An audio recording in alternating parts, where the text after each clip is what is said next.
Aloha and welcome to A Course in Miracles Deep Dive with Hope Johnson, coming to you from Lake Whatcom, Washington. And today we're going deep into Chapter 3, Part 3, Paragraph 3, Sentence 3.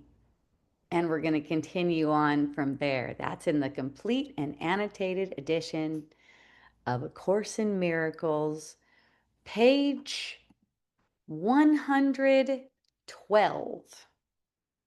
Yay. So let's tune in. Yeah.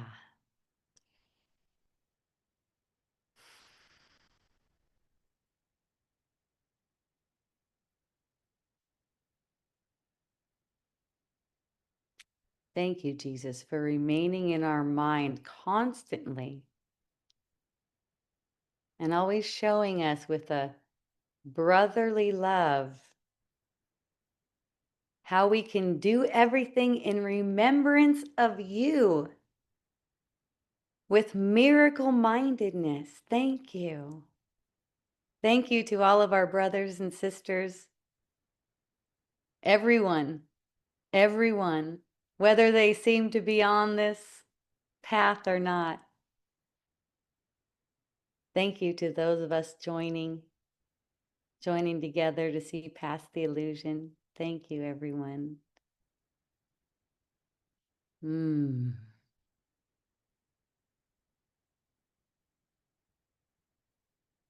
Let's begin. Yay. Okay. The text. Before we start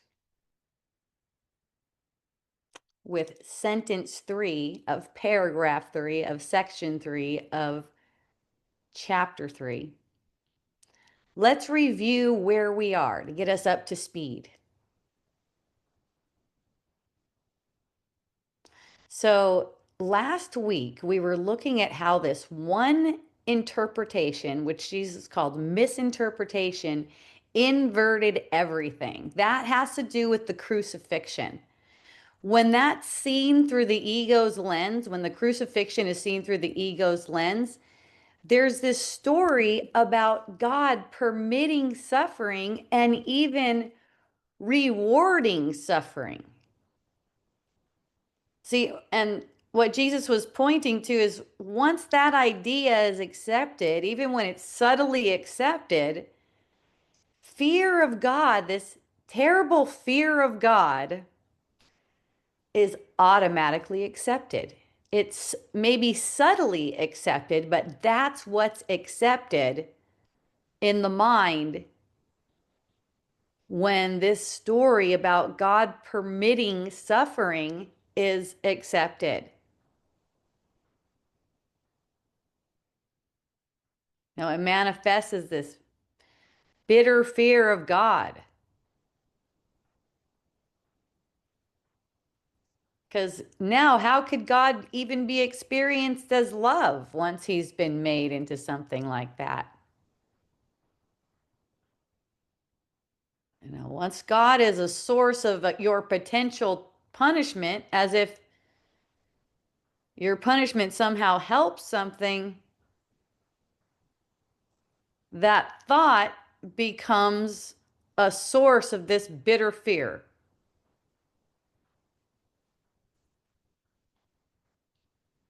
He talked about how it came from projection, the idea that he died for your sins, let's say. That's a really succinct way to put it. He talked about how that came from projection, a collective projection,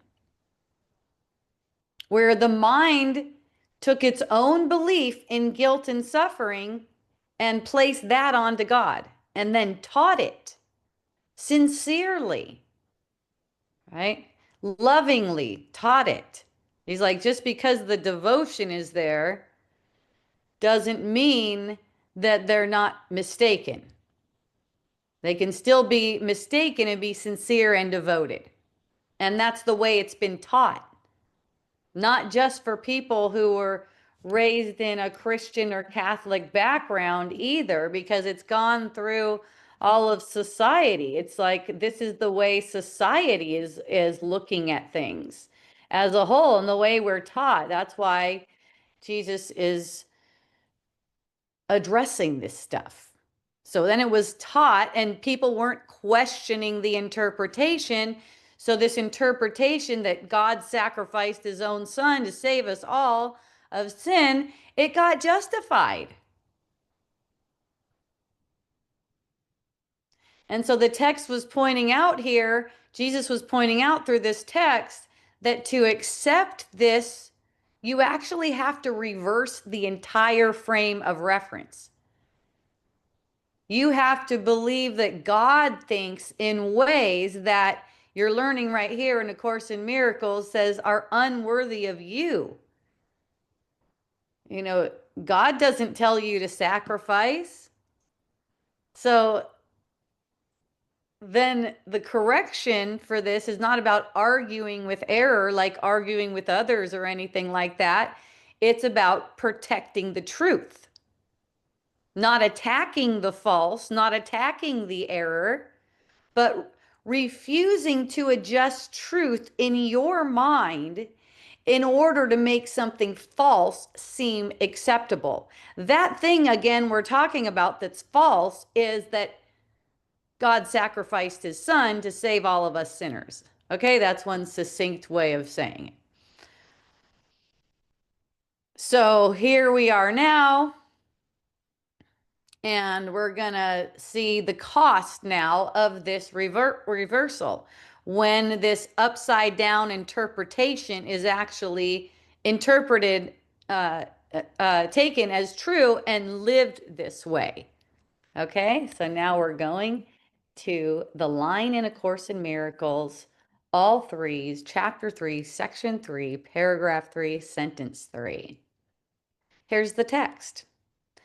This procedure is painful in its minor applications and genuinely tragic on a mass basis.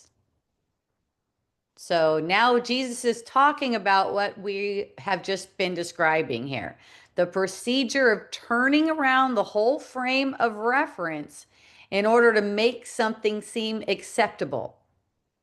Okay? So, in order to make the idea that God sacrificed his son for his sinners or for us sinners, in order to make that idea acceptable to us, we have to turn a frame of reference around. God is no longer love. Okay? So he's saying that's painful. It's a painful procedure. This procedure of turning a frame of reference around is painful. Okay? And that's like a minor application, just like what that means is like close to home in your own life, so to speak, because this isn't an abstract thing. This is what happens every time we override what we know to be true to accept something that is not true. Okay? Again, the idea that God sacrificed his son to save us sinners. All right? Okay, so in order for that to be believed, love basically had to be explained away, right? Or try to make sacrifice look like love. And it's like we have to turn everything upside down to believe that's what God would do. Like God would sacrifice his son. Okay. God wouldn't ask you to sacrifice your son.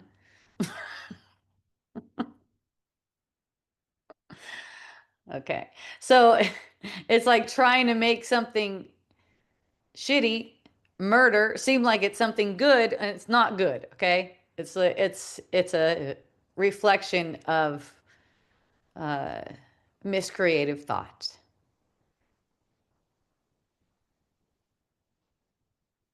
So there's a cost. That's why he says it's painful. There's a cost for doing this. And that cost is inner conflict.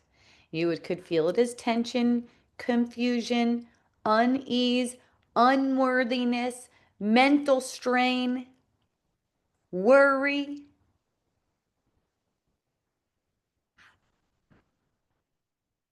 Part of your mind knows this is not true. Part of your mind is never going to believe that God would sacrifice his son.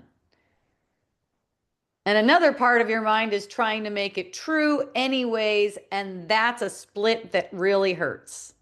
Jesus is pointing that out here. It's painful. This procedure of doing this is painful. Even in small, everyday ways, we've been trained to use this procedure, which brings pain. So then he says something in the last part of the sentence, genuinely tragic on a mass basis. So this procedure is painful in its minor application, let's say your life, and genuinely tragic on a mass basis. So now it's kind of like the attention zooming out to the whole collective consciousness. Because whatever happens individually, see, whatever happens individually, that means like whatever your mind is focused on, whatever you're doing in your illusion, it doesn't mean the physical doing, it's the doing in the way your mind moves and interprets things. Do you interpret with the Holy Spirit's guidance or the ego's guidance? That's all. And what happens individually, like if you're listening to the ego and don't realize that you start feeling pain, that pain also occurs collectively. That's why one of the lessons, a couple of the lessons are like this in A Course in Miracles, maybe even more than a couple. But I'm not alone in experiencing the effects of my seeing.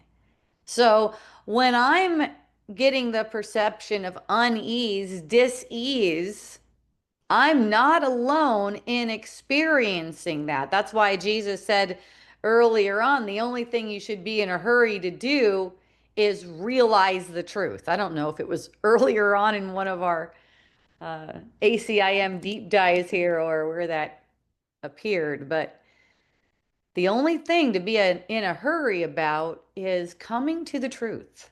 Coming to the truth. So it's not to get scared about it and like, oh no, I shouldn't have any uneasy thoughts or anything like that. It's recognizing your responsibility in this and recognizing that your willingness to be released of this individually in this minor application also applies collectively. And eventually you'll just do it out of love. You'll just always do it out of love. It's an internal movement in the mind. So, this idea Jesus is talking about, genuinely tragic on a mass basis. So, that's because it's basically everyone, just about probably a whole culture, a whole religion, um, aligning with this idea and building a whole framework. I mean, the whole legal system is based on the same framework, right? The whole justice system. It's like you have something to pay, and the whole economic system, it's all like that. It's based on something that makes an effect that Jesus is calling tragic, genuinely tragic on a mass basis. So this is for us to see and help undo, right? Earlier on, Jesus asked us to cooperate with him in this. See, this is kind of like the why. Why would we want to? Well, it's not just for your little life. When you get released from illusions, tragic illusions, it releases the world. See, the crucifixion was interpreted through guilt and sacrifice and suffering, as if suffering has value. And instead of questioning that, this system, many systems, I would say, are built around it. So now there's this shared frame of reference, what you would call a doctrine. And what's the result of that? People afraid of God, suffering being given meaning, right? Spiritualizing pain, like, you're going to get something from more suffering. That's the mass basis. So what begins in you as this small inner compromise becomes a collective reality. And then the opposite is true too. That's so wonderful. Because, this collective reality, which has been shared, feels very real, feels very justified, seems hard to question.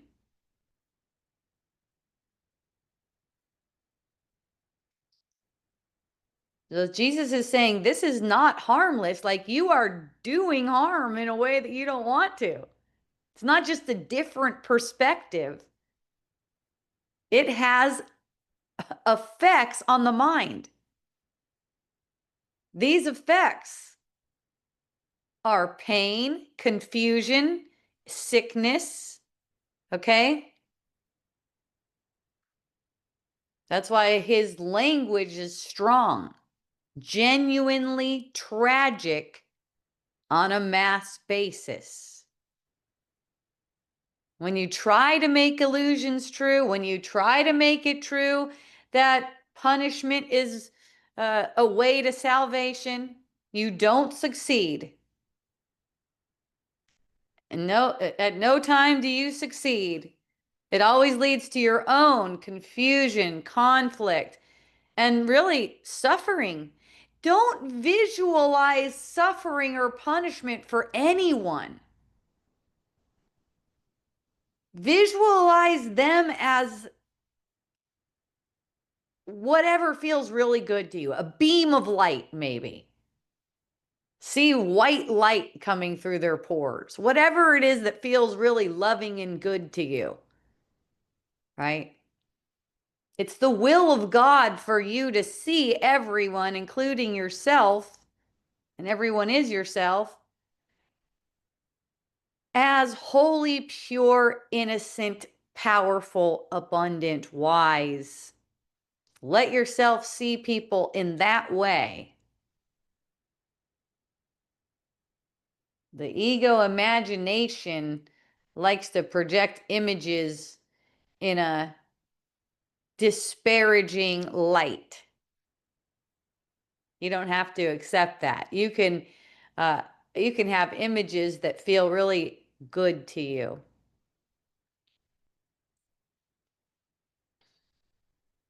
So you don't need to turn your frame of reference around. So this line that we're on right now is really a continuation of that last one. You don't need to turn your frame of reference around. The procedure of turning your frame of reference around is painful in its minor applications. That's in your perception. And genuinely tragic on a mass basis. Don't turn your frame of reference around, because when you do, it hurts. And when it's done collectively, it becomes something way heavier. So notice with Jesus, there's no attack here. He's not saying people are wrong. He's saying this procedure produces pain. It's kind of like touching a stove with your finger burns it, It's like The guidance is just really clean. Don't attack it. Don't try to make it true. You just don't engage in the procedure of turning illusion into truth. And that's really freedom, because your will is aligned with God's will. And God's will for you, remember, is perfect happiness. Mhm, mhm.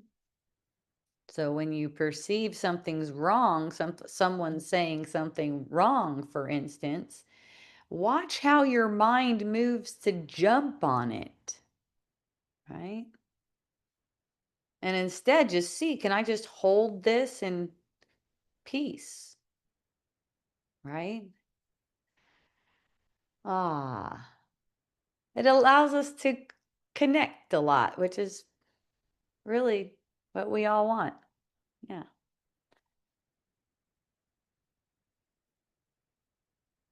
Okay. Sentence 4 of paragraph 3. Unless there are any questions, feel free to raise your hand. Send me a note if you're on Substack. You could raise your hand on Zoom, or you can send something in the chat. I look at the chat. Sentence 4, chapter 3, section 3, paragraph 3, sentence 4, page 112 of A Course in Miracles. Persecution is a frequent result, justified by the terrible misperception that God Himself persecuted His own Son on behalf of salvation.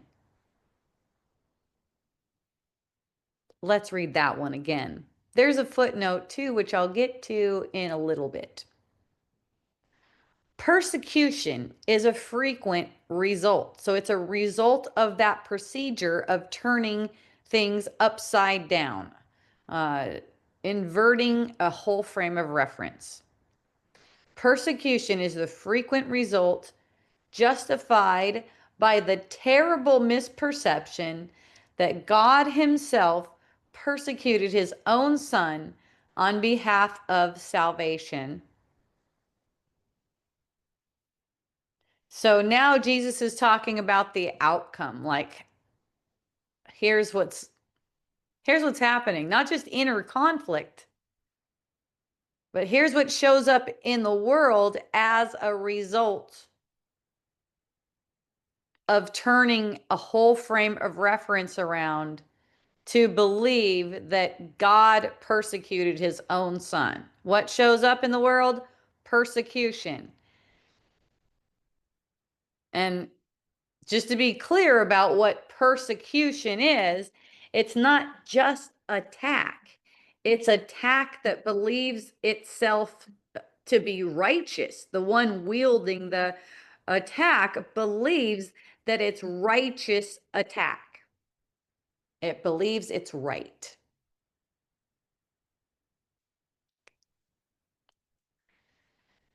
So in this way, harm is justified by an idea that the harm serves something good. And Jesus is saying this is a frequent result. So not rare, frequent result. You could see it. It's in the society. This is what naturally follows. See, the mind that believes suffering has value. That's why most people go, oh, I'll just be unhealthy. It's too hard to be healthy, because like even the system of health, it's as if you have to suffer. You have to be willing to suffer to get the value out of it. And that's just totally backward thinking. It's like no wonder people just like slink down into eating McDonald's every day. They're like, gosh, it takes too much effort and suffering to be healthy. That makes no sense. See how everything ends up backwards? So look at this movement we've been going over. The suffering if suffering can be meaningful, if the mind believes suffering can be meaningful and pain can serve a purpose and punishment is a way to redeem someone, then it becomes easy. Look how easy it is to justify harming someone for truth or correcting them through force.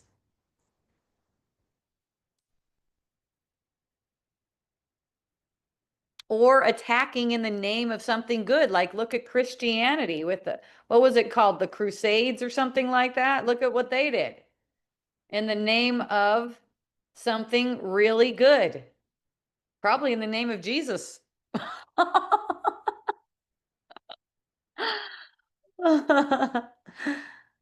Oh. So look at how it connects to the previous paragraph, paragraph 2. The root belief was that God allowed suffering, God used suffering, God needed suffering, something like that. And then here's where it becomes more specific. He persecuted his own son. See that? That's what it's saying. He persecuted. Persecuted is, remember, again, it's where he's done harm that is believed to be good. The one doing the harm, God in this case, because he's murdering his son, believes that it's good. So when that idea is accepted in your mind, that sets a precedent for everything else to follow. It makes it so that, for one, you're controllable in a system that wants you to be obedient to it for profit. I mean, that's pretty plain, isn't it?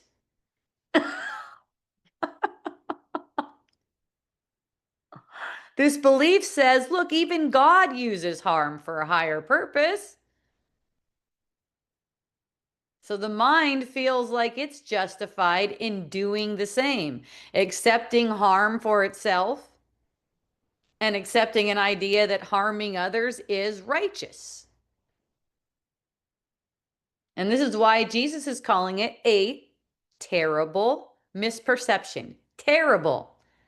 Because it doesn't just distort someone's thinking, it produces harm that feels like it's justified.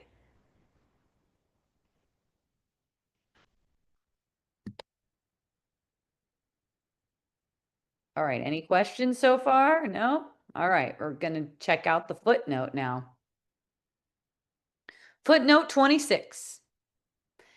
This difficult sentence, in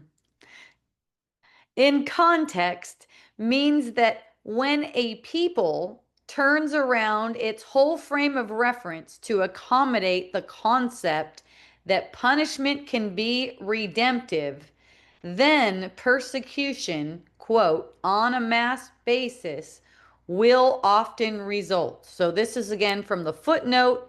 This is added by the people who compiled, I guess it was a committee or a few people that compiled all of this information. So they're saying this difficult sentence in context, I didn't feel like it was such a difficult sentence like compared to other sentences, but that's cool. That's how they felt. So they did a long ass explanation about it. Means that when a people, that's like a society of people, turns around its whole frame of reference to accommodate the concept that punishment can be redemptive, then persecution, quote, on a mass basis will often result. This mass persecution is, quote, justified by, end quote, the idea that this is how God works, as seen by what God did to Jesus.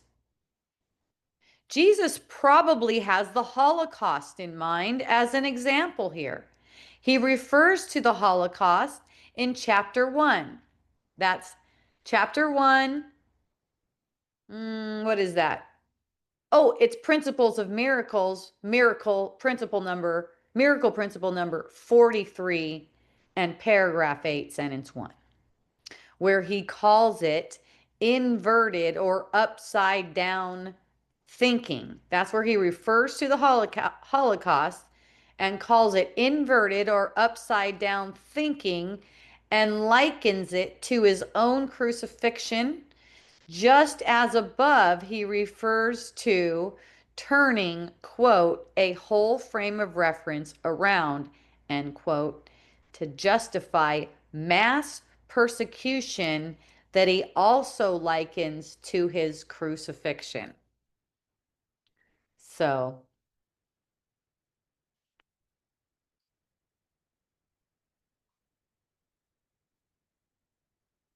what they're saying is when a whole frame of reference is built around punishment can be redemptive, then persecution doesn't just happen occasionally. Jesus isn't saying it happens occasionally. He's saying on a mass scale. And you can feel that. If you tune in, you can feel that. Upside down perception. God persecuted his own son, harmed him with a mind that felt righteous for doing harm, thought itself righteous for doing harm. That accepting that upside down perception leads to upside down meaning applied to everything else, which leads to suffering being justified, hence sickness, etc., aging, all that stuff, which leads also to persecution being justified. So it's not just someone's behavior, it's a belief system, that makes harm seem right. So when you undo the belief that suffering has any value, you also undo the entire foundation for persecution. The whole foundation that makes persecution possible at all. Wow, making anyone suffer doesn't have any value. Think of all the implications everywhere. I mean, you can think of the Holocaust. Yeah, that's huge. That's on a mass scale.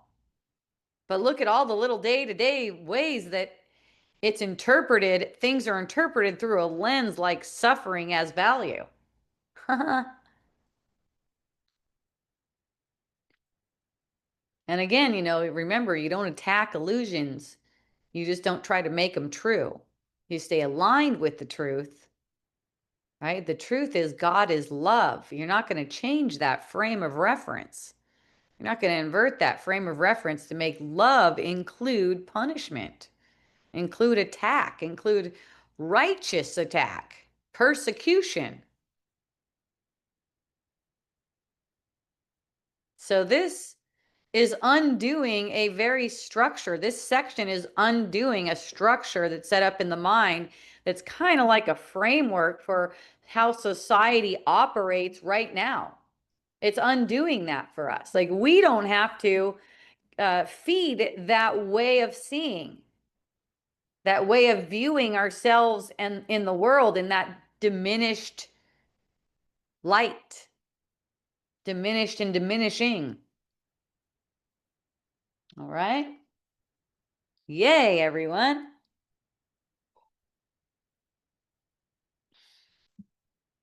Seem to have covered sentence 4 very well. Let's go to sentence 5 then. Sentence 5.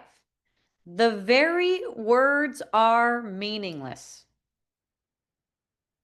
That's it. That's sentence 5. The very words are meaningless. What are the very words? Let's look at the last sentence. God himself persecuted his own son on behalf of salvation. Those are the very words that Jesus is saying are meaningless. Can you feel that? Seems pretty obvious, right? So after everything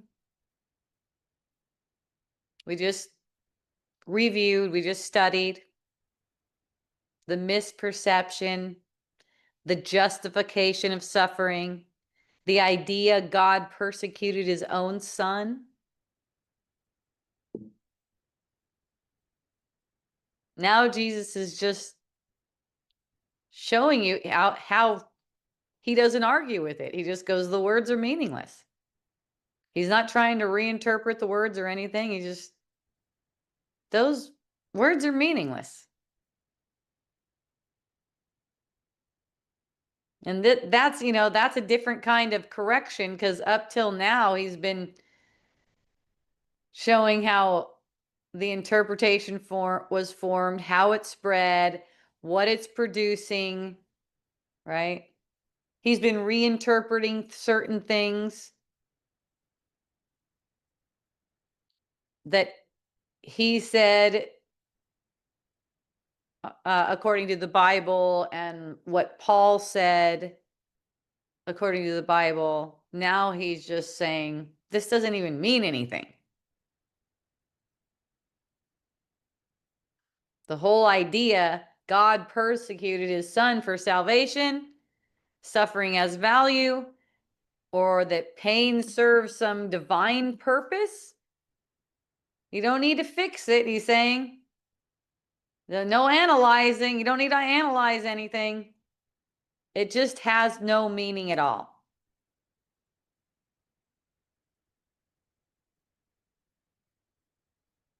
And this is important because this is something the ego uses to make itself meaningful.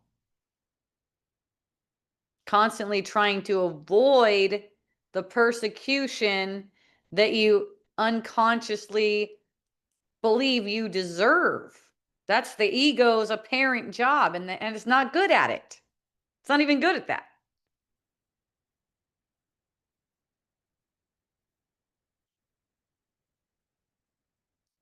See, the ego wants to explain pain, justify it, give it depth, give it a purpose. The ego wants the mind to stay engaged with pain.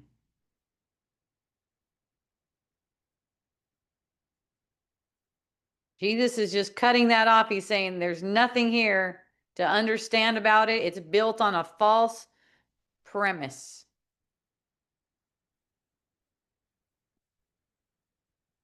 You don't have to do anything but just not invest in it. Just don't invest in that idea.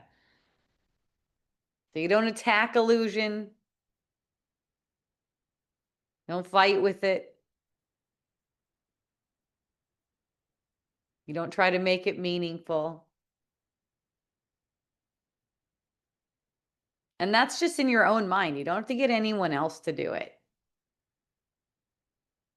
So look how we went from this is a terrible misperception to this doesn't mean anything at all. Notice that, because that is definitely one of the prevalent teachings in A Course in Miracle. This is a terrible misperception. Why is it terrible? Because it's painful. That's totally against God's will for you to have a painful perception. Okay? And then he's saying, this doesn't mean anything at all. This thought that's causing the source of your pain actually doesn't mean anything at all. So now your mind can stop trying to reconcile it. Try to make it, your mind can stop trying to make it congruent with beliefs. What is it again that I'm talking about? I'm talking about the idea that God sacrificed or persecuted his own son on behalf of salvation. Jesus is recognizing right here, this has no basis for truth. And he's asking us to recognize this is false. It just doesn't even mean anything. And just letting that fall away the way things naturally do when you see that there is just no value in keeping them.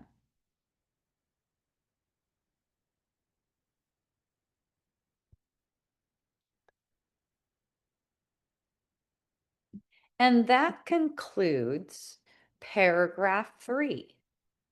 So unless anyone has any questions, I am just going to move on to recapping paragraphs 1 through 3.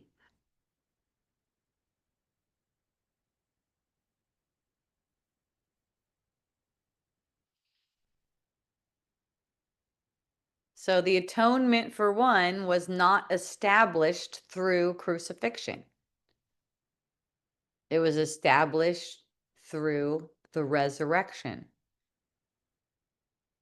The crucifixion has been misinterpreted. It's easy to be misinterpreted. It's like an upside down perception. It appears as though God requires suffering. And if someone being good leads to sacrifice, then a conclusion follows. And the conclusion is that God is something to fear. So what we saw in these paragraphs was that this idea didn't come from truth in the first place. It came from projection, a collective projection of guilt. It was a doctrine that was taught as if God punishes, as if there's a punishing God. And love is punishment too. That's the idea that gets stuck. Because it gets accepted. Once it's accepted by you, it requires you to completely reverse your reality of perfect love to sustain it. You have to believe God thinks in that way. That he's saying for you to think in that way would be unworthy of you. For you to think in a way that love is sacrifice, for instance, that's unworthy of you. So the correction, again, isn't about debating these interpretations. It's about protecting the truth. That was one of the words Jesus used, one of the phrases Jesus used, protecting the truth.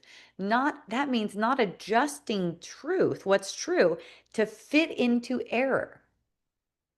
So it's like once you're stabilized in the truth, no way someone's going to tell you that God punishes people and you're going to believe it. If any thought requires you to overturn the whole foundation of what love is, what God is, it's perfect love, that's not true. Basically, anything that feels upsetting is not true.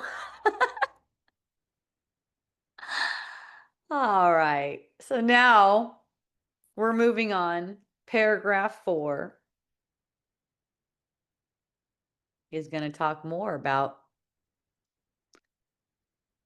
this error, this procedure, and where it leads. Yay. Thank you, Jesus. Paragraph 4, sentence 1, chapter 3, section 3. It has always been particularly difficult to overcome this because although the error itself is no harder to overcome than any other error, people are unwilling to give it up because of its prominent escape value. This is a beautiful sentence.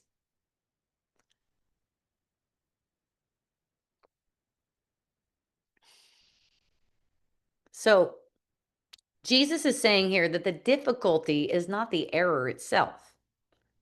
It's not a bigger, deeper, or more complex error than any other mistake. What's making it seem hard to undo is us not really wanting to give it up. He's calling that escape value. He's saying it has escape value. So that means the ego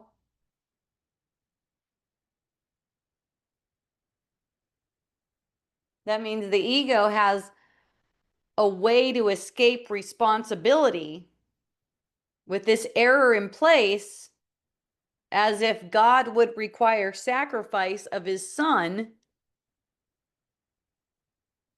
The ego has a way to escape responsibility.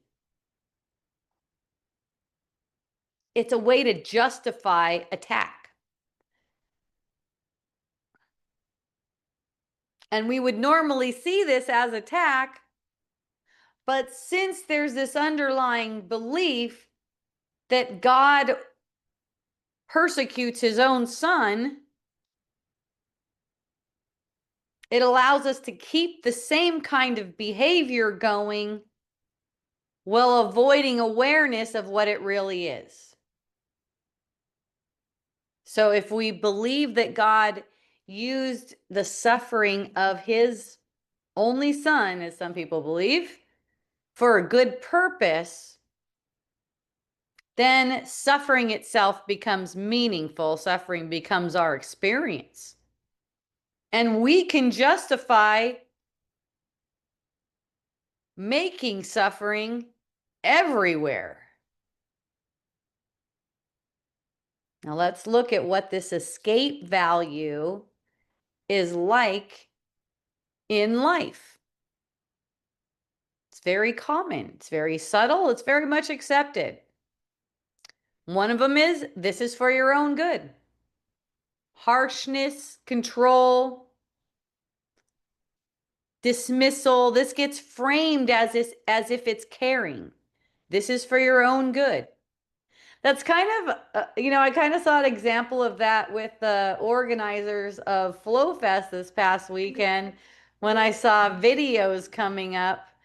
And it was kind of like, to those women who felt like they were being re-traumatized by, from their perception, the rapist, someone who's been raping people, being given a platform, and then you see videos basically telling those women to be forgiving. Like, we're doing this for your own good. Can't you see this as an opportunity for you to be forgiving? See? The idea that pain is how we grow. See, pain is just a signal. It's a signal that there's a misperception that needs to be corrected. There's no reason for the pain to persist. When it gets turned into something valuable or necessary, it persists. The only way pain or sickness, even death, even aging, all that stuff persists is it's being seen as valuable. In my regular ass day-to-day life, I see it. I see that being done constantly. When I see it arising in my own mind, I just notice it and go, oh, there it is. When I see it arising out of anyone else, I just notice it and go, oh, there it is. If I'm needed to speak anything, the Holy Spirit will have me speak something. I don't need to try to correct anyone. It's just a matter of seeing that's a meaningless thought. There that is. There's that meaningless and yet powerful because of the power we gave to it. If you'll remember back in paragraph 2, Jesus was talking about, don't think that you can just think these things and they're not making any effects, because they're making all the effects that you're perceiving. The idea, I had to do that. They made me do that. See, that's how attack becomes justified too. Normally I'm calm, but you know, there's a story that I just recently caught wind of. I guess there's a trial going on in Hawaii from a man who was trying to murder his wife, apparently. He was trying to push her off of a cliff during a hike, and it came to trial, and I was like, yeah, that's like, I had to do that, kind of thing. She was cheating on me, and see how it just, and then it's kind of like he's not in his right mind for that. Definitely not in his right mind. He's trying to murder his wife. Um, but you notice how afterwards it would kind of be like, why was I that dramatic about it? Like, I could have just got a divorce, you know? It's because these subconscious thoughts, they rise up during traumatic experiences, traumatic emotional reactions, and they seem to have all this power because you have fed them with power over time. That's why it seems like, gosh, I would never murder anyone, but she, because she was cheating on me, drove me to do it. And she deserves it. I mean, one of the comments was that she deserved. I didn't read a bunch of comments, but I was like, oh, that's interesting. There's another guy basically saying she deserves it because she's a no good, rotten, cheating, whatever. So, yeah. So, when situations are seen as logically requiring attack, then that can be extrapolated and people find themselves doing something where in hindsight they're like, what in the world? Why did I really? I needed to murder some. Look at how silly that sounds. Like, really? I needed to murder someone about that? That makes no sense. That's how the ego works. You start justifying persecution, you start justifying pain and stuff like that to teach lessons, and the ego will extrapolate that into full-blown murder, whether you see it you perceive it as coming out of you or just affecting on a mass scale, such as war. Or just murders. You hear about random murders like in Chicago, I think, or something like that. The idea anyone deserves it. Yeah, that punishment is righteous. It's never righteous. So you can feel what all those things have in common. They're protecting the ego from seeing itself clearly. The ego's turning attack, using those kinds of ways of seeing to turn attack as if it's something else. So the mind doesn't need to undo that. Because the mind is thinking that this way of attacking and may not even be viewing it as attacking, maybe viewing it as care is helpful. It's believing that it's helpful. So why would your mind undo something that it already believes is helpful? So this is why the belief has been hard to release. That's what Jesus is saying in this sentence. Let's go back to the sentence so you see where we are here. Okay, it has always been particularly difficult to overcome this because although the error itself is no harder to overcome than any other error, people are unwilling to give it up because of its prominent escape value. Do you see that now? You see the escape value is not that it's true, but because it's been useful. It's been useful in what? It's been useful in allowing us to keep our guilt, our unspoken guilt, projected outward. It's been allowing us to justify pain. So we can hold on to painful relationships, painful sicknesses, whatever it is that's painful that we justify. We can avoid responsibility for perception.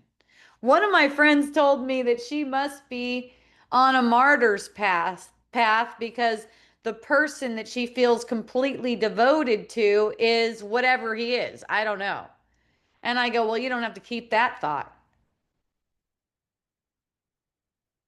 You're not required to do any suffering. You're not required to be with someone where it just feels shitty for you for years and years on end. No.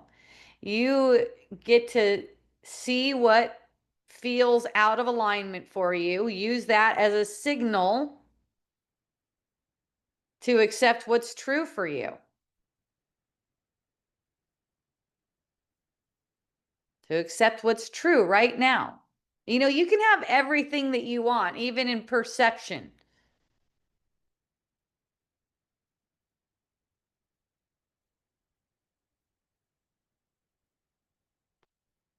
Just, someone's showing you that they want to relate in a certain way that feels painful to you. And then you've got this thought that says they're your soulmate or something like that, and that you've got to go through it with them. No, that's not how it is.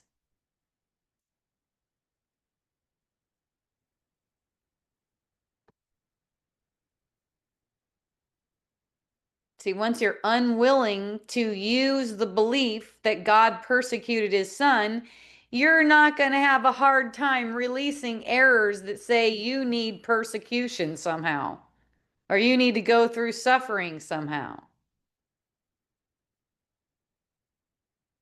So the obstacle here is never the error itself. He's saying that it's particularly difficult to overcome, but it's not because of the error itself. It's because of you wanting to hold on to it because it's getting you something. It's getting you this escape value. And when you don't want to escape what's true anymore, you want to take responsibility, then this resolves. That's nothing you have to hurry up and do. Just hold it lightly, move how you are being guided. Let what resonates for you be beautiful for you, potent for you, and whatever doesn't, it'll just come around in another form. It'll be okay. So, ready for sentence 2 of paragraph 4. In milder forms, a parent says, "This hurts me more than it hurts you," and feels exonerated in beating a child. Now, here's a specific example straight from Jesus. In milder forms, a parent says, "This hurts me more than it hurts you," and feels exonerated in beating a child. So Jesus is taking this abstract idea of escape value from the previous sentence and showing how this plays out in everyday life. It's simple. Pain is being caused. Look at this simple example. Parent beating a child, saying, "This hurts me more than it hurts you." Pain is being caused, and then it's reinterpreted as if it's something loving. And what does that reinterpretation do for the parent in this case? Look at what it does. It removes guilt from the parent, apparently. That's why they feel exonerated. See? That's what brings on that feeling of feeling exonerated. They feel like their guilt has been removed because the spanking, the beating of the child hurts the parent more than it hurts the kid. So the behavior doesn't change. The perception of the attack behavior changes into something loving. So instead of "I'm hurting someone here," it becomes "I'm doing something necessary. I'm caring." See the escape? That's the escape value.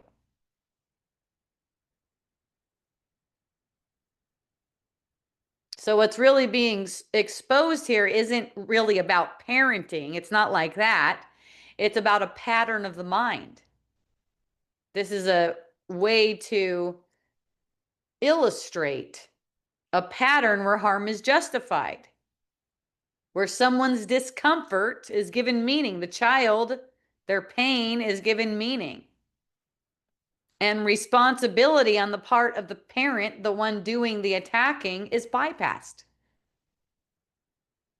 That statement, "This hurts me more than it hurts you," is especially revealing. That's why Jesus used it.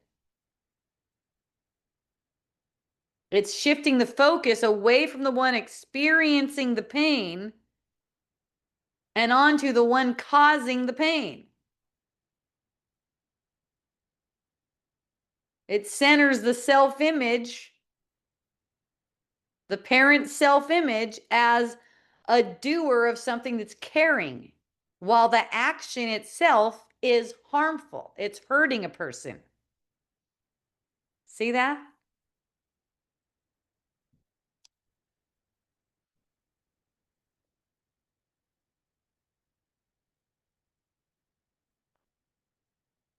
So in this way, the parent's mind is keeping both. It's keeping the behavior and it's keeping the identity of being good.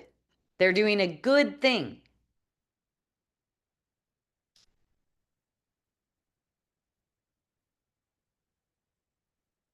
So, this is exactly what Jesus meant by escape value, the belief that pain can serve a loving purpose.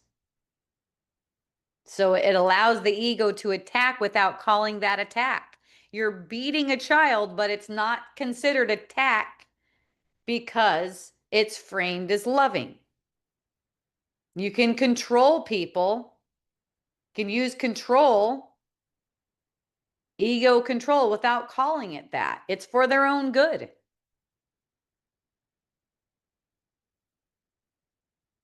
You can hurt people without acknowledging that that was hurtful for them.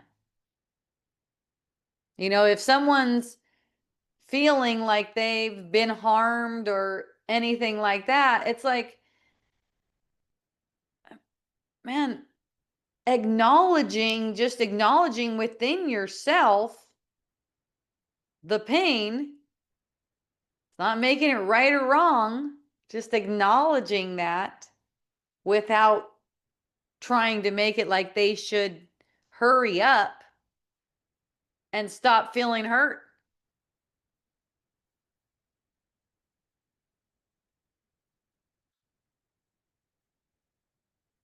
So once that belief is in place that pain can serve a loving purpose, it shows up in a lot of everyday ways. Like, I'm only saying this because I care, right?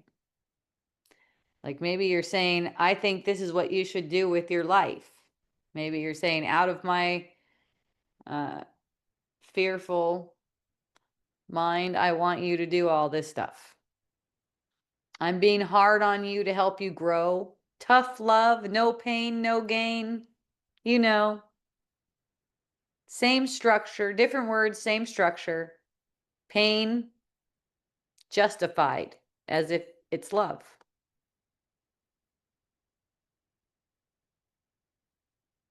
So Jesus is not asking us to judge anyone's behavior here, right? That's never the point.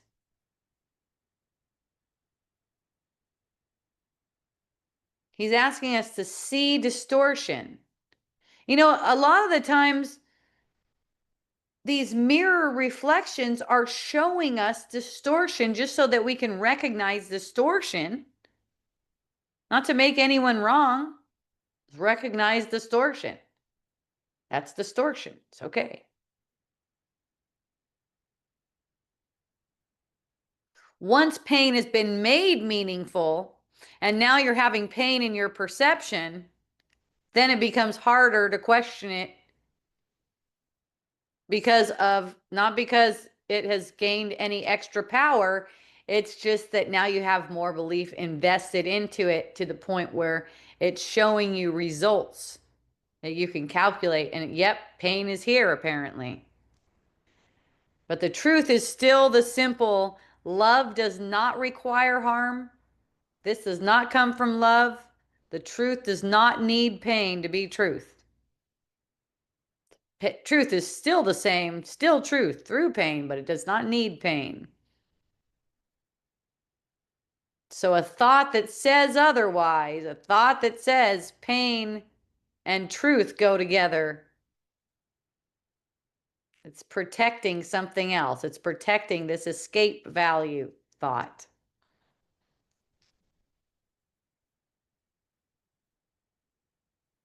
So the same belief that says God used suffering for salvation is the one that says pain can be justified as love.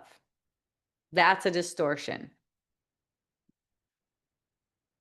One that's easily accepted, has been accepted, and is apparently, according to Jesus, particularly difficult to overcome because people are unwilling to give it up.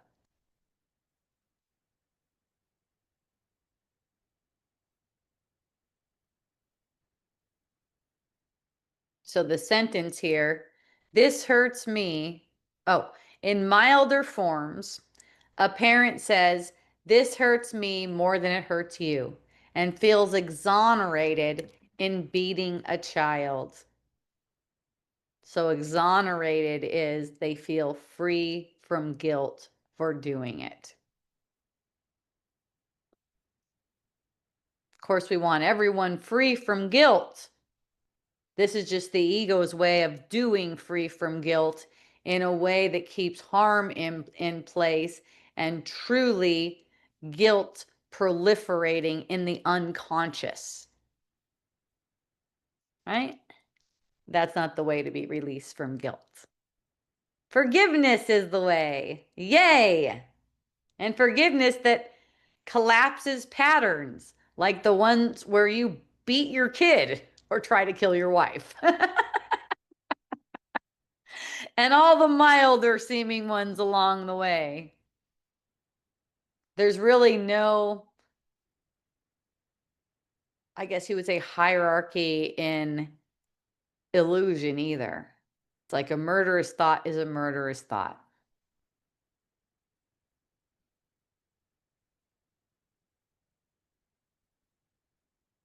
All right, sentence 3. Can you believe that the Father really thinks this way? So that's a follow-up to the last sentence where Jesus was saying that in milder forms, a parent says, "This hurts me more than it hurts you," and feels exonerated in beating a child. And then sentence 3 says, "Can you believe that the Father really thinks this way?"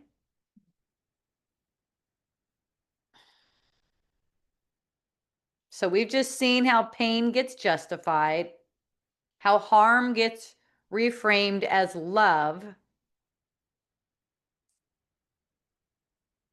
how the ego mind exonerates itself by giving suffering a purpose. And now Jesus is just simply bringing it back to God. He brings it back to God. He's like, not to have a debate, not to analyze, just ask. Do you really believe love thinks this way? The way Jesus says it here, can you believe that the Father really thinks this way?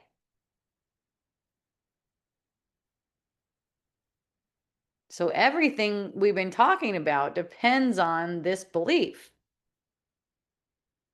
that the Father thinks this way, that the Father thinks that pain is necessary. Harm can be loving, for instance. Like Jesus cries when he punishes you, right? God cries when he punishes you. Like that. It doesn't make any sense. Because it all rests on this one assumption that is not the way God works. He doesn't use pain, he doesn't allow pain, he doesn't know pain, he doesn't intend pain for any higher good.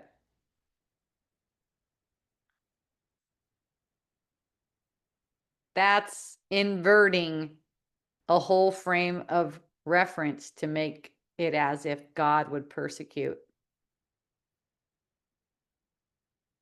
So pain does seem to point to something. It shows up and we notice it, right? We notice pain.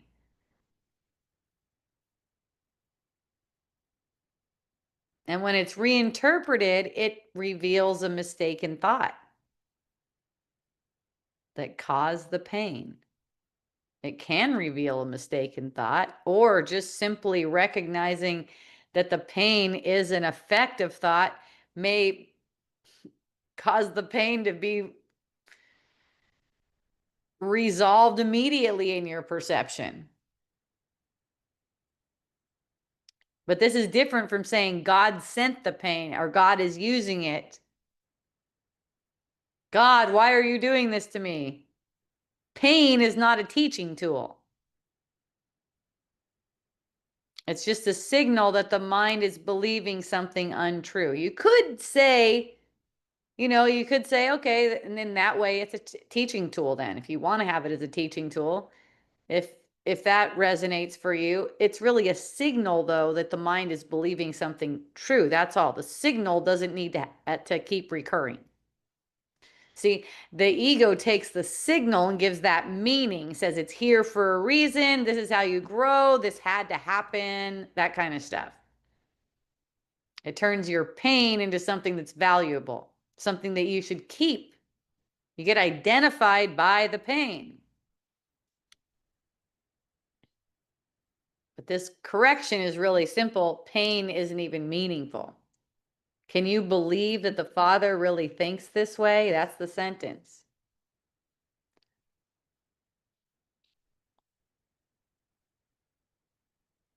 Pain can be, quote unquote, used to notice where correction is needed, not because pain itself teaches, it's not a teacher, but because you're willing to look at the thought behind it. The pain is just as meaningless as the thought that caused it, but your willingness to recognize that it's caused by a meaningless thought is how this gets resolved. So here's the question again. Can you believe that the Father really thinks this way? Right? Would God create a system for his son or sons and daughters where pain is required for them to grow? You grow through pain, for instance. Or do you believe the Father, God, for instance, had suffering as part of his plan for his creations? Do you think he had harm in mind as a pathway for his sons and daughters to heal? Do you think God had harm in mind for them? Or is pain really just what happens when the mind miscreates? See, that's what Jesus is pointing out here. Pain can point. It's never the point. God is not behind pain. The ego is. So any thought that says this hurt is necessary, see how ego gets behind pain? This hurt is necessary. This pain is necessary. Oh, good. They're suffering. That's meaningful.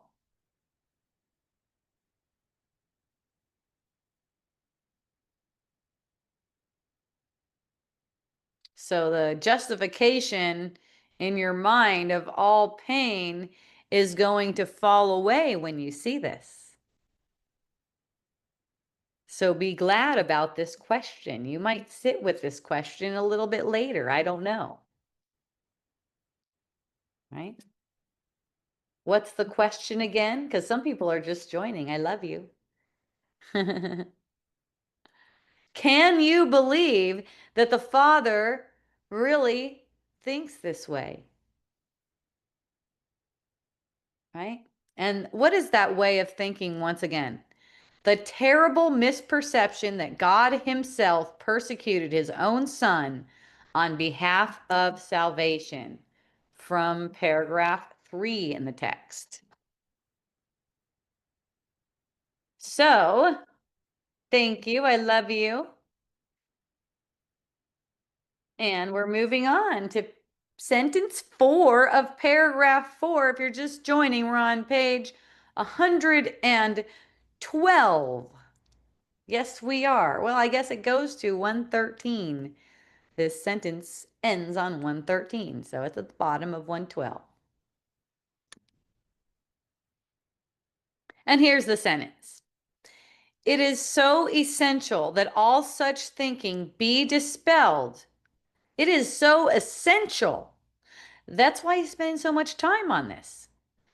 It is so essential that all such thinking be dispelled that we must be very sure that nothing of this kind remains in your mind. Wow. That is very direct. That is very loving too. I feel so much love in it. He's not explaining the error here. He's saying this needs to be cleared completely. Like you need to stop thinking like that and never think like that again. Don't think in this way. Again, what is all such thinking that Jesus is talking about in this sentence? Where he's saying it is so essential that all such thinking be dispelled. Everything we just talked about, that pain can be justified, suffering serves a purpose, harm can be loving, God uses or allows pain for a greater good, even in subtle forms, which we went over during the first hour. It's not just the obvious beliefs, but there's these quiet beliefs, these unconscious beliefs that automatically play, get automatically believed. And a lot of the times they sound so spiritual. This is happening for my growth, for instance. There must be a reason this hurts. Or pain is part of the path. Basically, pain and the miscreative thoughts is the same thing, meaningless. All of it is just spiritual bypass, trying to make it as if the pain is somehow going to lead you to healing. It's not leading anywhere. It's giving you a signal that you're miscreating. Pain is in your perception. Signal, you are miscreating. You know what? Pain makes you very alert, right? It makes you very aware. And any kind of pain, emotional pain. You could have, I know apparently two people who think they have cancer that have been talking to me about it lately. And, and, you get this sense of this fear or pain or emotional pain or anything like that.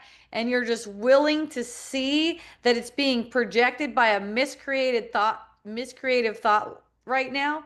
That makes you very aware. It's like, whoa, I'm making this, as long as the pain persists, I'm making it persist. I'm causing it persist because I gave pain value. There's actually no value to it. It's just a signal something can be released. You know what I like to, it just came up in my mind, apply this to my fascia therapy, because in fascia therapy, we're actually using, I'm using block therapy system for this, wooden blocks to go into the body to bring up where there's pain. And see, this is in the same way. It's like not making the pain itself as meaningful. It's not like, oh, if it's more painful, that's better. If it's less painful, that's worse, or anything like that. But using it as a signal, where can I be released? Where can I be released of constriction, tension, anything like that? And when you're especially like when you're doing a fascia practice like that with your mindset on, okay, pain is the signal telling me something. It's kind of like a contract that I made that needs to be rescinded, because that contract that I made has me hanging on and projecting pain onto this form for no reason. There's no reason for it. See, in the ego's world, in the logical sense, fascia braces in order to keep you upright and keep you from tipping over. So a doctor will tell you what it's doing is actually helpful because it's keeping you from tipping over, and it leads to pain. It's totally symbolic, everything in this world, and this especially for me is so symbolic about what Jesus is talking about, and how there's this holding on to. I even hear people tell stories about why they're so hard in a certain area. I've heard stories come out of my own mouth to explain why something maybe is bound more than I think it should be, and it'll be something in the past that bound me, like maybe powerlifting. I had the perception that I was doing powerlifting and that's affecting my fascia now, and affecting how hard it is in certain areas, how difficult and painful it is, and stuff like that.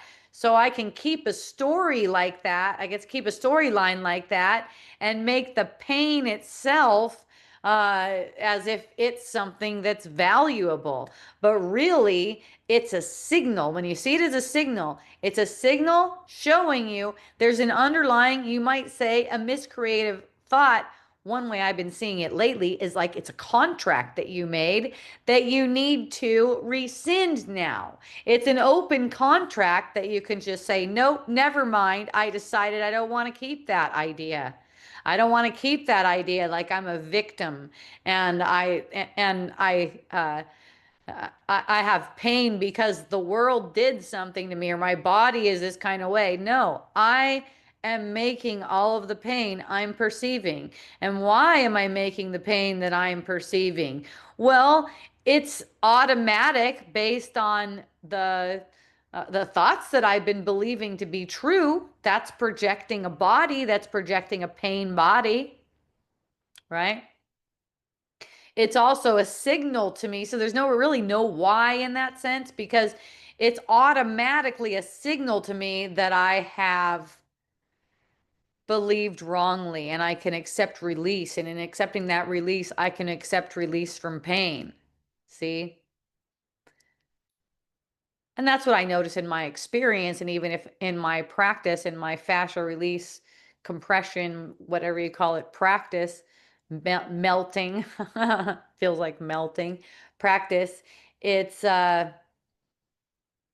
knowing that the release is on the other side of gently allowing the pain to be perceived. It's already, see, the pain that's being held in the body sense is already being perceived by the mind. It's just not in the conscious, you could say conscious mind. What you're willing to be aware of really is the conscious mind because, it's all consciousness. So it's only, you're only aware of so much at any given time.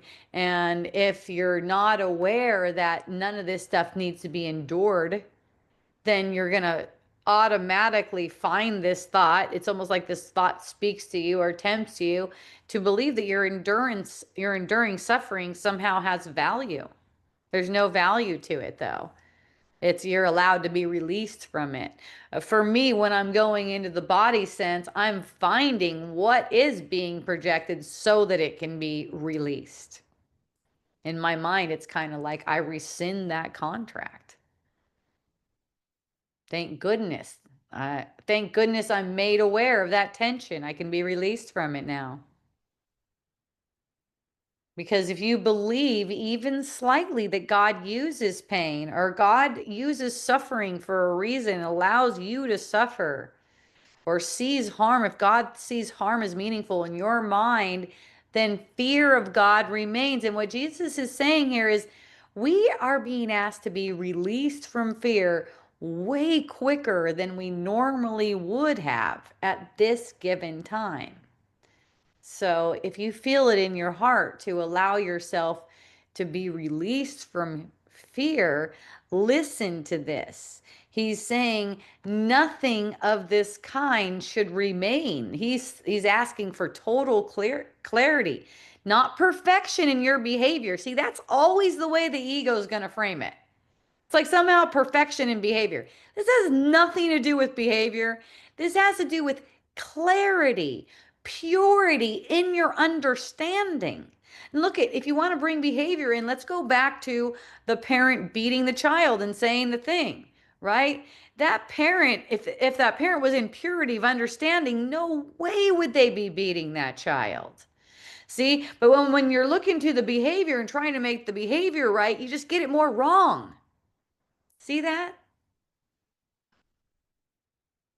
So he's using these strong words saying until nothing of this kind remains. Let's see what he's exactly saying here. It is so essential that all such thinking be dispelled that we must be very sure that nothing of this kind remains in your mind. He's saying this particular distortion, it's foundational. If it stays, it reshapes everything. That's why. It reshapes how you interpret pain, how you relate with others who seem to be in pain. how you understand healing, and how you perceive God too. So it can't be partially released. It has to be seen through completely. Now here's how you can organize this in your mind. Any thought that says that pain is necessary, suffering has value, harm has a purpose, or that this hurt is, quote, meant to be, that's part of what Jesus is asking you to let go of. Not by forcing you, but by seeing clearly. This is not how love thinks. Can you just simply look at these things and go, this is not how love thinks? That's not putting any pressure on you to do anything. You're just looking at it and going, this is not how love thinks. This is not being harsh. It's insistent. It is. And you can say, I'm insistent too on protecting the truth. That's not how love thinks. And I appreciate your persistence when you are persistent as well. You're being asked here to release every idea that makes pain meaningful. And why? Because that reveals what's truly meaningful, love. That way it could be seen without this distortion that makes it seem like beating a child, for instance, is love. It just makes me laugh because that was the normal way everyone was raised as I was growing up. And, it's like, we Gen Xers, we seem to be totally like forgiving of our parents. We're like, no big deal. Yeah, we went through that. We're fucking awesome. No big deal, And it is true. That's true too. It's no big deal. I don't have any kind of thing against my parents or anything. And look at this. Through that, we've been conditioned to believe a certain way. Okay? That's what's being rejected. Not your childhood, not how loving your parents were. Of course, your parents were wholly loving, even if it didn't seem that way. But to totally reject the idea that there's any kind of punishment in love, or you could be redeemed through attack in any way. All right. Thank you, Wayne. Aloha. He has a question. How could humanity think that God would have his only son tortured and killed after he healed so many while spreading God's word? This is so absurd. Yes, thank you for pointing it out that way. Yeah, word it however you want to help your mind to see this is fucking absurd. I'm not believing it in any of the forms it comes around. Jesus lived to prove that we are not the body. You're right. That's the resurrection. That's what we've been talking about here. That we all are Christ light incarnate. Thank you, Wayne. That's beautiful. Thank you for sharing, lovely.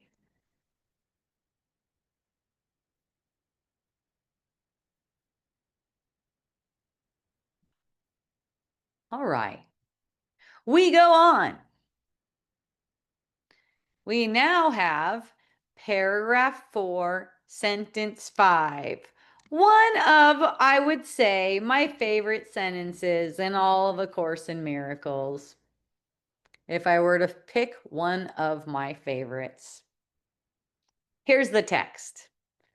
I was not punished because you were bad. Yeah, I like pithy sentences. I was not punished because you were bad. Well, that seems to go against the Bible. Holy shit. But this is really profound. It's a profound undoing. Very simple, very to the point. It's right to the heart of the whole story about the crucifixion. Humanity was guilty. God required payment, and Jesus suffered for that. But here, Jesus is saying very clearly, that is not what happened. Vicarious punishment. You guys know what vicarious punishment means? That's where someone can be punished on behalf of other people, right? So that's the story of the crucifixion. Vicarious punishment is possible or meaningful. It's like guilt can be transferred. Your guilt got transferred over him, and then his body was sacrificed, and then that somehow paid for your sin. Come on now. Time to wakey. Time to wakey, wakey. That's a ridiculous story. At this point in time, let's go over what the story is again. That's been fed to all the children. Something that you likely believe, even though you may be fighting against it. You may be resistant to it, but still may be believing it in it subconsciously. It's very common. Here's the story. Someone can be punished on behalf of another person. Like you could just put the guilt over there on someone else, and it's Jesus in this case. It got transferred over there, and then we make him suffer, and then that pays for everyone's sin. Hello? How ridiculous are we getting? That sounds like a nightmare fairy tale. It doesn't make any sense. But that's the foundation for the sacrificial interpretation of the church, of the society. And somehow, if you don't believe that, something's wrong with you. This is an interpretation that keeps guilt alive. Because even if you aren't the one being punished, this is the belief. Guilt is real and punishment is justified. That's the belief being projected. It's no wonder our systems are the way they are. That's the foundation of it. That's demonic. That's a demonic thought. If there was to be a demonic thought, that's the one. That guilt is real and punishment is justified. So if you believe Jesus was punished because you are bad, two things get reinforced in your mind: that you're actually guilty, and that God responds to guilt with punishment. He's got to punish someone. God is raging. He's mad. He's got to punish someone. I know. Let's take the best one and have God punish the best one, and then he'll have taken all the punishment for all of us who are bad. Am I saying it in enough ways so that your mind can see that this is a ridiculous frame of reference?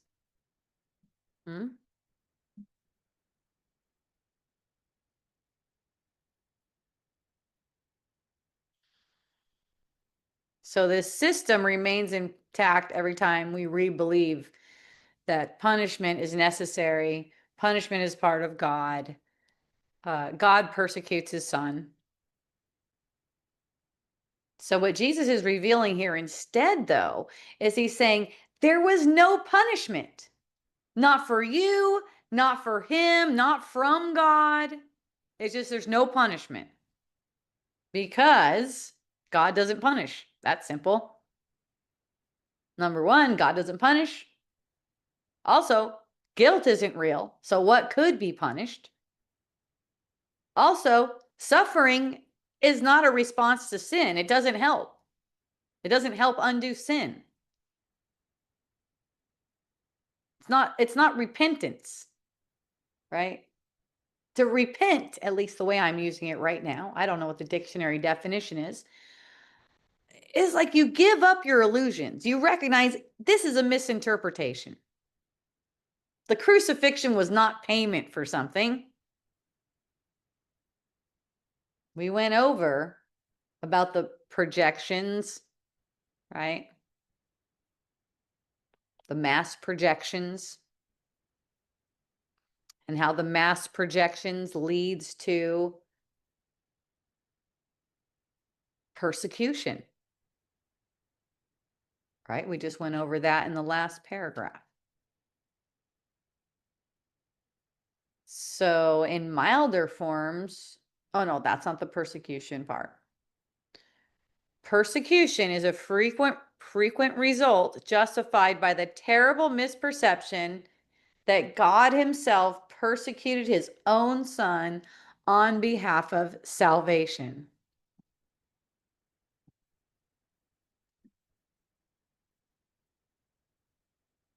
That's the sentence that all of this that we're talking about right now. This is based on that sentence. Persecution is a frequent result justified by the terrible misperception that God himself persecuted his own son on behalf of salvation. And now we're on sentence 4, which says, it is so essential that all such thinking be dispelled that we must be very sure that nothing of this kind remains in your mind. Actually, that's the sentence before. The sentence we're on is number 5. I was not punished because you were bad. So that's the correction. He's saying none of this should remain in your mind. I was not punished because you were bad. So this breaks the link between you perceiving yourself as bad and the idea that suffering is deserved.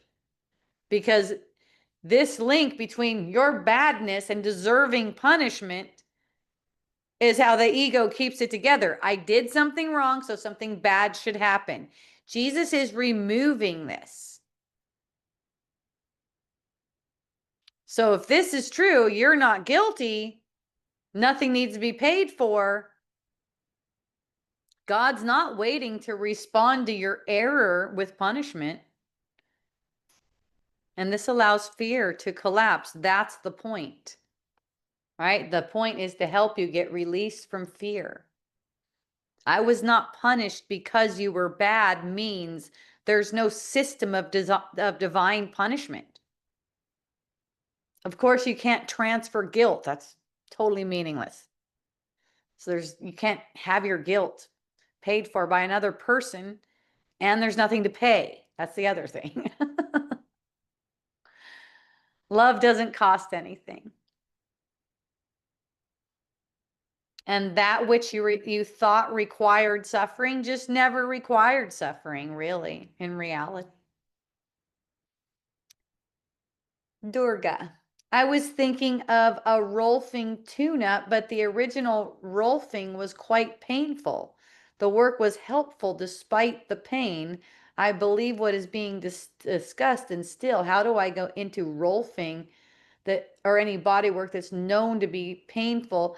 You know what? I wouldn't go into something though that it's gonna, you have been reacting with pain to that particular procedure.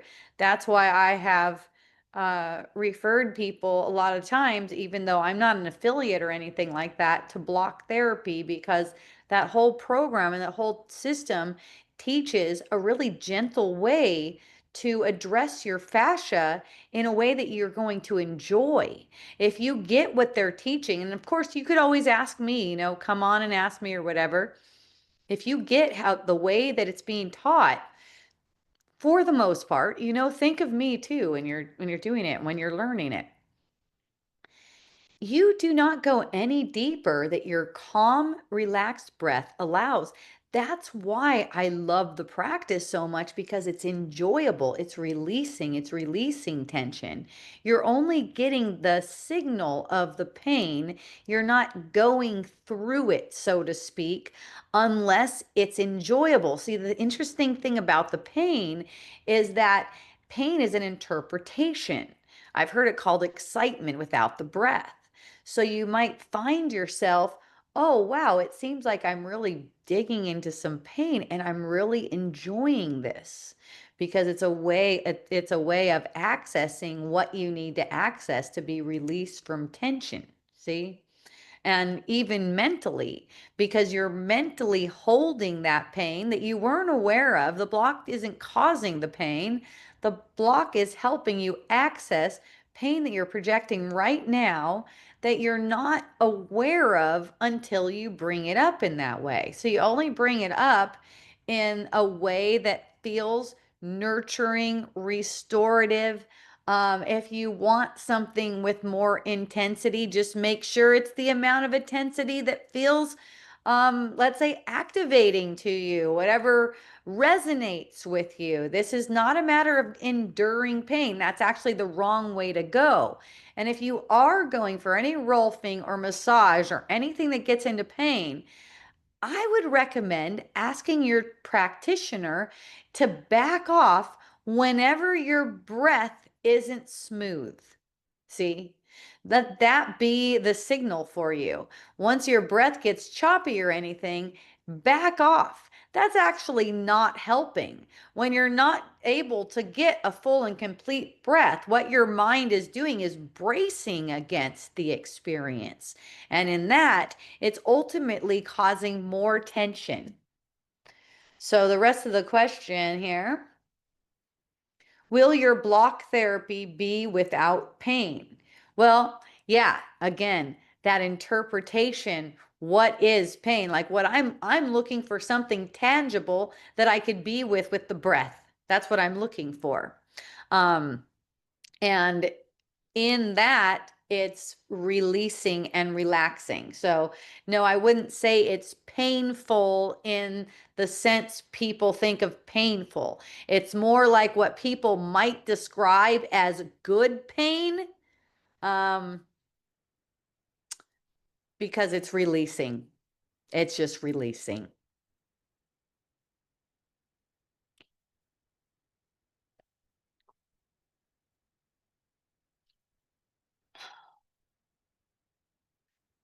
So, what we're talking about with pain is that when it's like a white knuckle gripping situation, don't want this, don't want this, don't want this. That's what Jesus is talking about. You don't need to go through that. That's not necessary. But something like massage or block therapy, where you're bringing up the pain in a loving way. And I'm saying in a loving way because normally people don't do it in a loving way. It's like, oh, there it is. The mind will go, oh, there it is. I got to get that out. And then people won't notice it. They're holding their breath. That's why breath is such a good indicator. We do that with emotional pain as well. See, it becomes a habit too to practice something like, for me, block therapy, to see where I would hold my breath and allow the breath to come back. And then that becomes a habit where you're doing that in the midst of anything. It's like, oh, I'm noticing my breath. I'm over here playing a video game, for instance, right? And I'm noticing my breath. I'm receiving a message that says I paid $64 towards something I didn't want to pay for, and I'm noticing a reaction to that, and I'm noticing the breath. And that's the key, is noticing. Are you holding your breath? Okay. It's not a matter of judging yourself like I shouldn't do that. Because what happens is when you're judging yourself like I shouldn't do that, what you do is you cut yourself off from noticing what you're doing. Isn't that so fun? You want to notice, you don't want to judge. Hope that answered your questions, and let me know if you have any more. I love you. Oh, and thank you for donating. I appreciate that. Thank you for that. I noticed. I definitely noticed. Thank you. All right. Chapter 3, Section 3. And the section, by the way, is called Atonement Without Sacrifice. It's all in alignment with that initial title, Atonement Without Sacrifice. Chapter 3, Section 3, Paragraph 4, Sentence 6 of A Course in Miracles, complete and annotated edition. The holy benign lesson.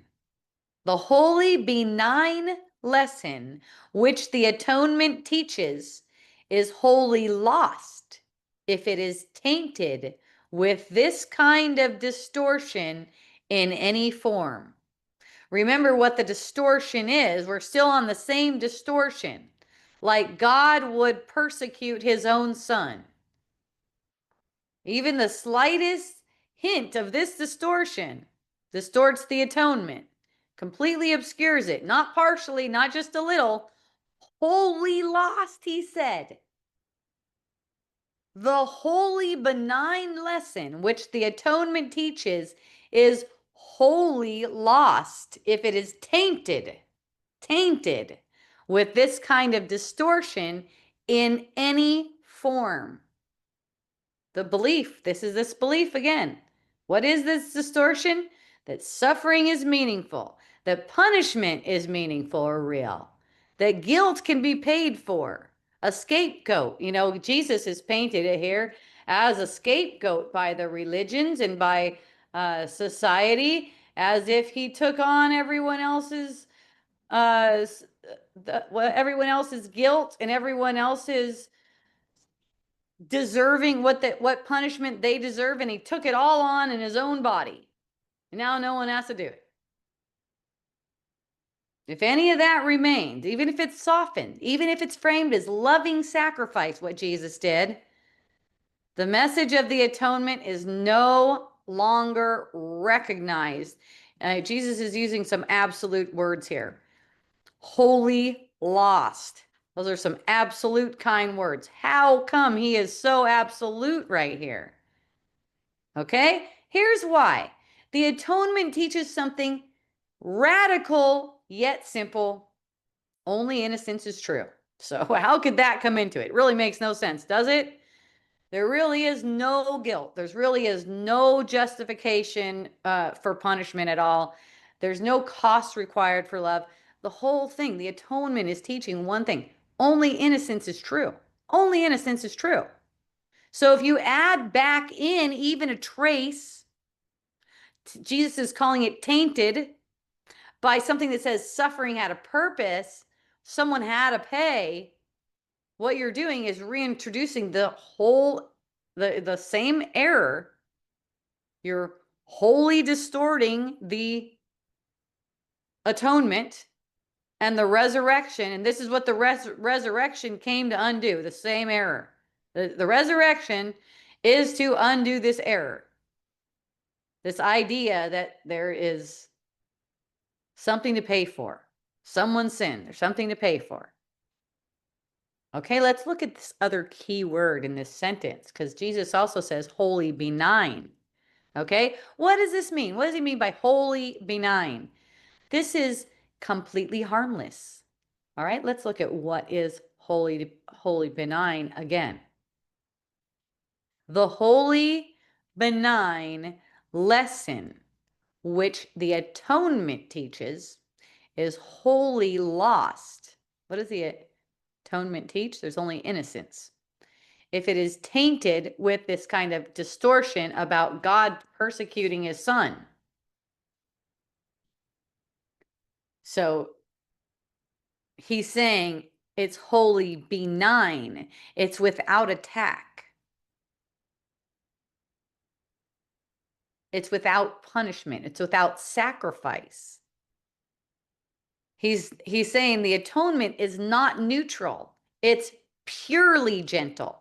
It's not neutral. It's gentle. That's even more than neutral. Gentle. Wholly benign. So the moment it's interpreted, the moment the atonement is interpreted through pain or cost or sacrifice, anger, God's angry, fury, it's no longer atonement being seen. This is why traditional interpretations feel confusing to your innocent heart. They try to merge these two systems. God is love, and God required suffering of his son. See that? These cannot coexist. Jesus is saying here, if you try to combine these two things, God is love and God required suffering, you're not just losing the message a little bit. You're losing the message completely. He's using absolute kind words here when he's saying wholly lost. He's saying the wholly benign, which is really gentle, lesson, which the atonement teaches, is wholly lost if it is tainted with this kind of distortion in any form. Again, what is this kind of distortion? It's the idea that God would persecute his own son, whom he loves. If you try to combine the two, the message is lost completely. So, when this distortion gets removed, what remains is really simple. It's what A Course in Miracles teaches. Nothing real is harmed. Nothing needs to be paid for. Love has never required sacrifice. And in this way, the crucifixion is reinterpreted to be a teaching of innocence. It's not a justification for suffering. See the difference? It's a teaching of innocence. The holy, benign lesson means the atonement teaches that there's no punishment in God. There's no value in anyone's suffering, not Jesus's, not yours, not anyone. There's nothing to atone for in truth. That's the atonement. In truth, there's nothing to atone for. And once that's seen, you're good. You're not going to be believing in silly stuff.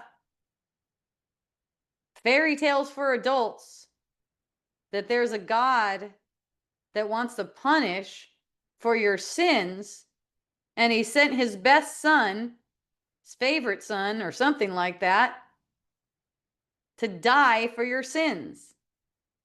That's got to be just viewed as completely meaningless. And that's why, Jesus has spent some time on this. So he's saying, even if you are consciously going, that doesn't make any sense, I don't believe it, he's showing how this has already been ingrained into our thought system so we could see how to be released from it. Isn't that so exciting? I'm happy about it. So yay, everyone. That concludes our A Course in Miracles deep dive for today. I'll be back again next Wednesday. Pretty soon I'm going to be taking a Wednesday off, but it's not going to be super soon. It's somewhere between the 16th and I think it's the 15th. It might be the 15th. So I probably have 2 more left before I take one off, and then I'll be back again. So not too much. Not too much missing your ACIM deep dives. And what are we doing when we come back? Where are we again? Okay, we're starting off with paragraph 5. Vengeance is mine, saith the Lord. Oh, you guys, that's going to be so much fun. What a fun sentence to start out with. Vengeance is mine. One of my favorite ones. One of the ones that was used a lot on me when I was a Christian missionary. If anything where you feel like you need payment back or anything like that, it'd be like, vengeance is mine, saith the Lord. Isn't that fun? Ah, yay, you guys. I love you. Thank you for joining. Thank you so much for supporting A Course in Miracles Deep Dive, Wisdom Dialogues, Hope Johnson's ministry. I appreciate you. I'm starting to work on my book again that I worked on from 2014 to 18. I'm getting it organized. Sent it to an editor before. That didn't work out. So now I'm glad, because it's like, wow, this is perfect for me right now to organize this book, and it's making it easy because now we have AI, so I can go, here's my whole book. I wrote this whole book. I edited it like 4 times before AI, 400 plus pages. Help me organize it. So it looks like it's really fun, and I'll let you know how that progresses. In the meantime, I have a website, hopejohnson.org. I already have a book published, Unschooling for Parents. You can go there. You can sign up for one-to-ones with me. You can also donate. This is all donation based. And to do that, hopejohnson.org, donate tab. If you have any issues there, you can contact me directly and I can help you either a one-time or setting something up. Should be pretty easy to do on my website, but if it's not, just let me know Yay. Ah, okay. Got a couple of questions. Holy benign atonement, Batman. I love it. We are joyful and free. Thanks. Thank you too. Thank you too, Glenn. Yeah, that was so fun. I love you guys. Thanks to everyone joining on Substack as well. Until next time, yay, mahalo, aloha, and a hui ho. Yeah, see you Sunday.